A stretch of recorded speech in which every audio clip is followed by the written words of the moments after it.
ఇతర వార్తలు చూస్తే కోనసీమ జిల్లాలో మంత్రి డోల బాల వీరాంజనేయ స్వామి పర్యటించారు. పల్లివెల గ్రామంలో నూతనంగా ఏర్పాటు చేసిన అంబేద్కర్ విగ్రహాన్ని ఆవిష్కరించారు. అనంతరం వాడపాలెంలో పలు అభివృద్ధి పనులకు ఎమ్మెల్యే బండారు సత్యానందరావుతో కలిసి మంత్రి ప్రారంభోత్సవాలు, శంకుస్థాపనలు చేశారు.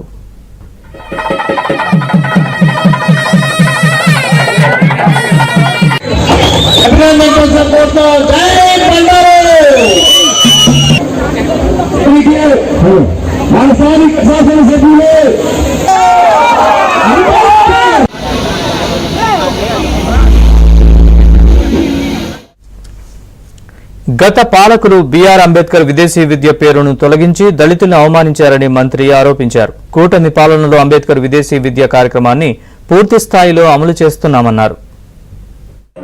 గత ప్రభుత్వం నిర్వీర్యం చేసింది. ఎంత దారుణం అంటే ఆ మహనీయుని పేరు తీసేసి మాజీ ముఖ్యమంత్రి ఆ రోజు తన పేరు పెట్టుకున్నారు.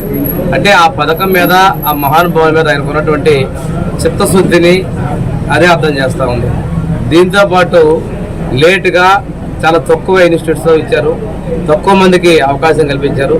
తిరిగి ఈ పథకాన్ని మేము ప్రారంభిస్తున్నాం. ఎక్కువ రెప్యుటేషన్ ఉన్నటువంటి ఇన్స్టిట్యూట్స్లో, ఎక్కువ యూనివర్సిటీల్లో ఎక్కువ మంది పిల్లలు పంపించేదానికి మేము ప్రణాళికలు సిద్ధం చేస్తున్నాం.